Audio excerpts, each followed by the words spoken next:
Hello everyone, welcome back to new video. So Raja Saab movie చూడడం అయిపోయింది. Just ఇప్పుడే movie చూడడం అయింది. చూస్తున్నారు కదా, గడ్డం కూడా తీసుకోలేదు, అలాగే వచ్చేసాను. అట్లీస్ట్ ప్రభాస్ ఓల్డ్ లుక్తో మ్యాచ్ అవుతుందని.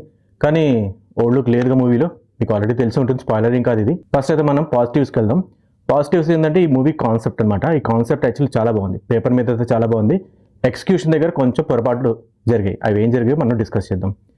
బేసిక్గా మూవీ మీకు తెలిసింది 3 hours పైన మూవీ. సో మెయిన్ ప్రాబ్లం ఏంటంటే మూవీలో లెంత్.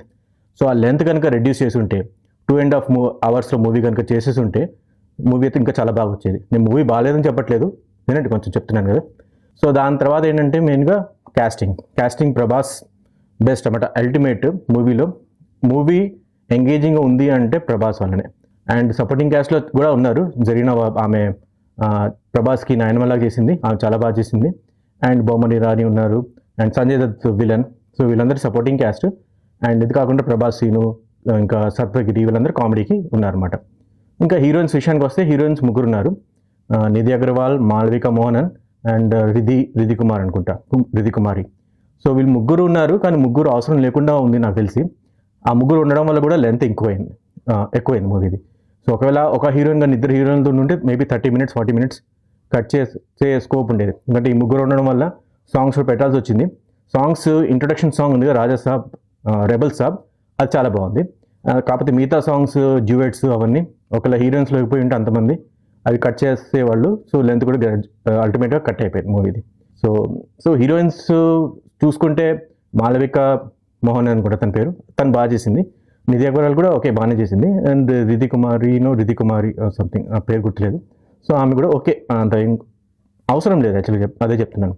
యాక్టింగ్ వైజ్ ప్రభాస్ నాకు ఆల్రెడీ చెప్పాను. ప్రభాస్ అయితే యాక్టింగ్ చెప్పేశాడు.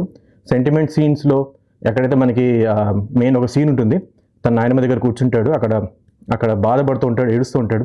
అది చాలా బాగా చేశాడు యాక్చువల్గా. అండ్ ఓవరాల్ మన వింటేజ్ ప్రభాస్, మన ఇంతకుముందు ఎలా అయితే డార్లింగ్లో కానీ ఇంకా మిస్టర్ పర్ఫెక్ట్, ఇంకా అలాంటి మూవీస్లో చూసుకున్నాం కదా ప్రభాస్ని, అదే టైప్ ప్రభాస్ని మనం చాలా టైం తర్వాత చూసాం. రీసెంట్ టైమ్స్లో సాలార్ కానీ కల్కి కానీ అలాంటి రోల్స్లో చూసాము. 1-man షో లాగా, కొంచెం రెబల్ టైప్. ఈ దీంట్లో ఏంటంటే కామెడీ కూడా మన old Prabhas, vintage Prabhas comedy ఏది ఉంటుందో అది మనకి దీంట్లో కనిపిస్తుంది అన్నమాట. సో ప్రభాస్ అయితే 100% న్యాయం చేశాడు రోల్కి. ప్రభాసే ఉండాలా అంటే ప్రభాస్ ఉండడం వల్ల స్కేల్ పెరిగింది బేసిక్గా మూవీది. అండ్ మిగతా వాళ్ళు నేను చెప్పేసి ఆల్రెడీ ఎలా చేశారు. అండ్ స్టోరీ నేను చెప్పాను కదా, స్టోరీ అయితే ఆన్ పేపర్ బాగుంది. ఎగ్జిక్యూషన్ దగ్గర కొంచెం ఏంటంటే lag because of length of the movie. Unnecessarily romantic track. బేసిక్గా ఇది ఒక హారర్, ఫ్యాంటసీ, రొమాంటిక్ మూవీ అనుకోండి. సో దీంట్లో హారర్ ఎలిమెంట్ ఉంది, ఫ్యాంటసీ, మోర్ ఆఫ్ ఫ్యాంటసీ అనమాట ఇది, రాదర్ దాన్ హారర్. ఒక ఫ్యాంటసీ మూవీ లాంటిది ఇది. అండ్ రొమాన్స్ అన్నెసర్లీ ఉంది, యాక్చువల్గా అంత అవసరం లేదు. ఒక హీరోయిన్ అయితే ఆ ట్రాక్ చాలా వరకు తగ్గించేసేవాళ్ళు. అండ్ కామెడీ అయితే మారుతి ట్రేడ్ మార్క్ కామెడీ ఉంది. సో ఆ మారుతి ట్రేడ్ మార్క్ డైరెక్షన్ వల్ల కూడా ప్రాబ్లమ్స్ వచ్చాయి అనమాట. అల్టిమేట్గా ఎక్కడైతే గ్రాఫిక్స్ ఉన్నాయి, అవన్నీ ఉన్నాయి, అవి బాగానే తీశారు. కొంతమంది యాక్చువల్గా స్పెషల్ ఎఫెక్ట్స్ CGI బాగాలేదన్నారు. నాకైతే బాగానే అనిపించింది. నా బడ్జెట్ తెలీదు, మేబీ ఆ బడ్జెట్ తగ్గట్టుగా వాళ్ళు బాగానే తీశారని నేను అనుకుంటున్నాను అనమాట. సో స్పెషల్ ఎఫెక్ట్స్ గురించి అదనమాట. దాని తర్వాత మనం వద్దాము సాంగ్స్. రెబల్ సాబ్ సాంగ్ బాగుంది.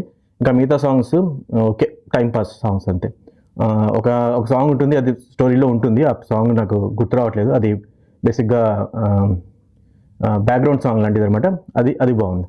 అండ్ మిగతా అనవసరంగా ఆ కొయ్య నాచే సాంగ్ అవన్నీ అవసరం లేదు. యాక్చువల్గా దీంట్లో ఓల్డ్ లుక్ చెప్పాను కదా, మిస్ అయింది. అది వాళ్ళు హింట్ ఇస్తారు, కానీ అక్కడి నుంచి మనకి ఓల్డ్ లుక్ కనిపించదు అనమాట. అది ఎందుకు తీసారో తెలియదు. కొంతమంది అనేది ఏంటంటే నెక్స్ట్ కొన్ని రోజుల్లో సంక్రాంతి టైం దగ్గరకు వచ్చినప్పుడు అప్పుడు యాడ్ చేస్తూ అంటున్నారు. అదేదో ఇప్పుడే యాడ్ చేస్తుంటే బాగుండేది. చూద్దాం, యాడ్ చేస్తారేమో. అండ్ బీజిఎం తమన్ బీజిఎం ఒక్కొక్కసారి బాగుంటుంది, ఒక్కొక్కసారి మరీ లౌడ్. ఈ మధ్య తమన్ బాగా లౌడ్ మ్యూజిక్ ఇవ్వడం బాగా అలవాటు అయిపోయింది అనమాట. సో దానివల్ల ఏంటంటే కొన్ని ఫైట్స్ దగ్గర నాకు అసలు నచ్చలేదు. తమన్ బీజిఎం చాలా అనవసరమైన బాధుడు అనమాట. ఎంత గట్టిగా చెవులు పేలిపోయేలాగా బాధాడు. అది తమన్ కొంచెం చేంజ్ అవ్వాలి ఇంకా ఈ విషయంలో, ఎందుకంటే బాగా అలవాటు అయిపోయింది తమన్కి లౌడ్ మ్యూజిక్ ఇవ్వడం. సో అది కొంచెం తగ్గించుకోవాలి. Otherwise horror elements, fantasy side BGM అది బాగుంది. స్పెషల్ ఎఫెక్ట్స్ నేను ఆల్రెడీ చెప్పాను. కొంతమంది ఏమంటున్నారంటే ఆ మొసలు ఎగరేయడాలు అవన్నీ చాలా అసలు బాగాలేదు, అదేంటి అలా ఎలా పాసిబిలిటీ ఉంది అన్నది. సో వాళ్ళకి నాకు తెలిసి ఐదర్ వాళ్ళు మూవీ చూడలేదు ఆర్ వాళ్ళకి ఈ మూవీ కాన్సెప్ట్ అర్థం కాలే. సో బేసిక్గా మూవీ హై లెవెల్లో మీకు స్టోరీ చెప్పాలంటే మూవీ యాక్చువల్గా ఒకటి ఏంటంటే ఒక కోట్ ఉంటుంది, ఆ కోటని సంజయ్ అయితే కాపాడుతూ ఉంటాడు. దానికి అతనే అనమాట ఓనర్. సో ఎవరైనా వచ్చినా అతని ట్రాన్స్ ఆర్ దాని ఇల్యూషన్లో తను ఒక హిప్నోటిజంతో వాళ్ళని లాగేస్తాడు అనమాట. ఇంకా బయటకు వెళ్ళడం ఇంకా అసంభవం అనుకోండి. సో అదనమాట. సో అక్కడ యాక్చువల్గా మొసళ్ళ లేకపోతే పిల్ల కుక్క మనకి అది ఏంటంటే యాక్చువల్గా ఇల్యూషన్. సో అది మొసలని మీకు స్క్రీన్ మీద కనిపిస్తుంది, కానీ అక్కడ ప్రభాస్ ఎవరితో ఫైట్ చేస్తున్నాడు అనేది మీకు అర్థం అవ్వకపోతే ఇక్కడ వదిలేయండి. అది యాక్చువల్గా అర్థం కాని వాళ్ళకి ఇలాంటి కంపారిజన్స్ అన్ని తెస్తున్నారు అనమాట. సో అదేంటంటే అక్కడ ఇల్యూషన్ అంతే. ఓకే, మీకు చూసిన వాళ్ళకైతే మీకు కొంతమందికి అర్థమై ఉంటుంది. సో బేసిక్గా ఇదంతా ఇల్యూషన్ బేస్డ్. సో అది బాగా చూపించారు మూవీలో. ప్రభాస్ ఒక్కసారి ఇక్కడ ఉంటాడు అనిపిస్తుంది, అక్కడ ఉంటాడు అనిపిస్తుంది, సీన్ కరెక్ట్, అది యాక్చువల్గా రియల్గా సీన్ జరుగుతుందో లేదో తెలియదు, లేకపోతే అది ఇల్యూషనా. సో అది బాగా చూపించారు. కాకపోతే కొంచెం రిపీటేటివ్ అయింది కొన్ని సీన్స్, దాంతో కొంచెం ల్యాగ్ వచ్చింది అనమాట. సో ఓవరాల్ అయితే మూవీ మరీ అంత అనవసరంగా బ్యాడ్ ప్రచారం చేస్తున్నారు, మూవీ అంత బాగాలేదని నాకైతే బాగానే అనిపించింది యాక్చువల్గా. మరీ నేను హై స్టాండర్డ్ అనట్లేదు, మూవీ కాన్సెప్ట్ చాలా బాగుంది. ఆ కాన్సెప్ట్కి తగ్గట్టు మారుతి డైరెక్షన్ కూడా బాగానే ఉంది. ఓన్లీ థింగ్ ఏంటంటే మారుతి అనవసరమైన హీరోయిన్స్ని గ్లామర్ని అవన్నీ యాడ్ చేయడం వల్ల వల్గారిటీ ఏం లేదు, కాకపోతే గ్లామర్ ఎక్కువైంది 3 హీరోయిన్ అవ్వడం వల్ల. ఆ ట్రేడ్ మార్క్ మారుతి ఇది ఉంటుంది కదా, వే ఆఫ్ డైరెక్షన్, అది అవసరం లేదు ఈ సినిమా స్టోరీకి. సో అది మైనస్ అయింది. సో అండ్ ఇంకోటి ఏంటంటే లాస్ట్లో మనకి సెకండ్ పార్ట్ ఉంటుందన్నారు, దాని ముందు ఎండింగ్ గురించి మాట్లాడతాను. ఎండింగ్ ఏంటంటే యాప్టెప్ట్ ఉందన్నారు, ఎండింగ్ కూడా నాకు బాగానే అనిపించింది, అంత యాప్టెప్టే లేదు. వాళ్ళు జస్ట్ ఏంటంటే అక్కడ నుంచి సెకండ్ పార్ట్కి రాజాసాబ్ 2 1932 అనుకుంటా సర్కస్, సో దానికి లింక్ చేశారు. సో అది మీరు ఆల్రెడీ ఆ గెటప్ చూసుంటారు ట్రైలర్లో యాజ్ ఏ జోకర్. సో అదైతే ఉంది మూవీలో, కాకపోతే టువర్డ్స్ ఎండ్ వస్తుంది అనమాట. ఇంకా దాని తర్వాత ఎండ్ క్రెడిట్స్ అలాంటివి నాకు తెలిసి ఏం లేవు. సో అదనమాట ఓవరాల్గా మూవీ అయితే నాకు బాగానే నచ్చింది, అంత మరీ అంత ఘోరంగా ఏం లేదు జనాలు చెప్తున్నట్టు.